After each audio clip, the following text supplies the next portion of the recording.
America celebrates its birthday on July 4th. Fireworks, flags, hot dogs, people wearing sunglasses shaped like stars, and, of course, dramatic eagle energy. But in 2026, this birthday becomes extra special because America turns 250 years old. That means the United States has officially reached the age where it can start every sentence with, "Back in my day," but here's the awkward part. July 4th is America's birthday, kind of.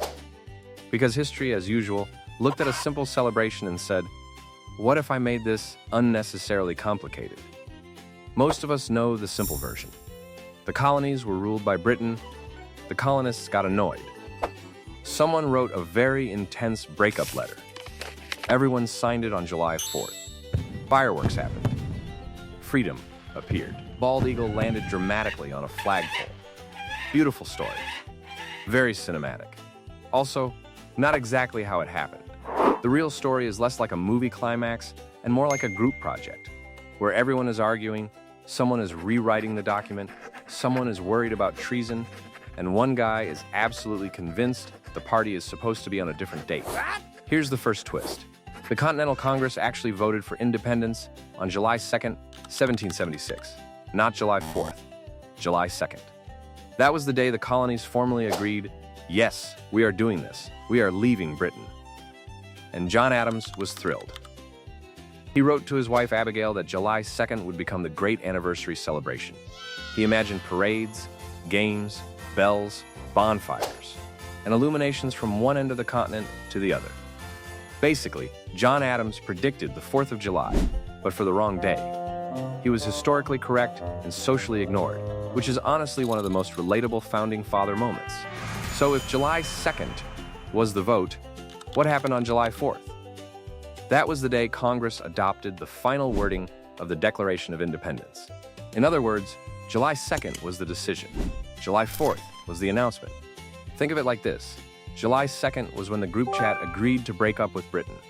July 4th was when they finally posted the official statement. And that statement mattered a lot.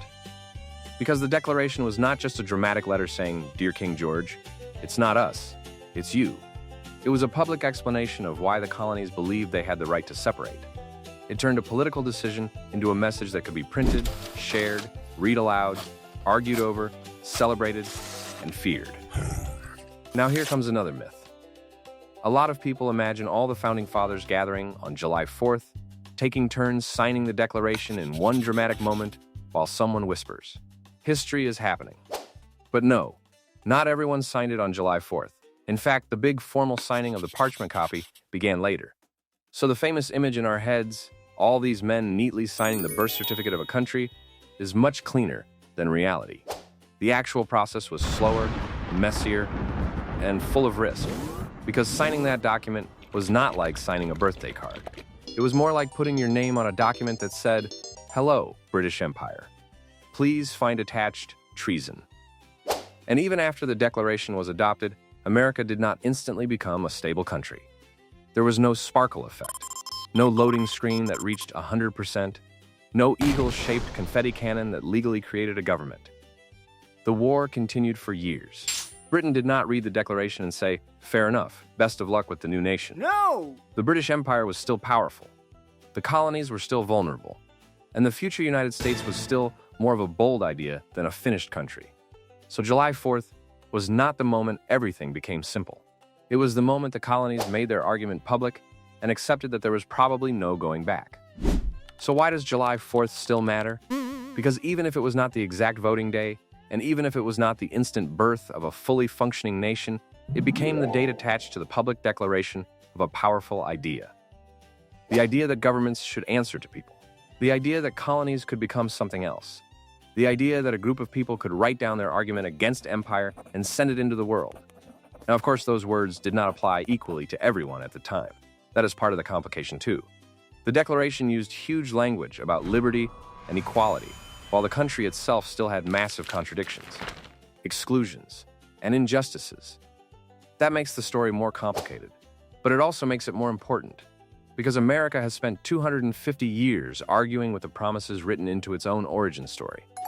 So yes, July 4th is America's birthday. But like most family stories, the version told at the party is a little cleaner than what actually happened. The real story includes a July 2nd vote, a July 4th declaration, a delayed signing, a dangerous war, and a country still figuring out what its own words were supposed to mean. Which honestly makes the holiday more interesting. Because fireworks are fun, hot dogs are great, dramatic eagle energy is always welcome. But behind the celebration is something messier, riskier, and much more human. A group of colonies did not magically become a country in one perfect moment. They announced an idea. And then they had to fight, argue, fail, improve, and keep trying to live up to it. So when America turns 250, maybe the most honest birthday message is not everything was perfect from the beginning. It is, history is never as simple as the holiday card.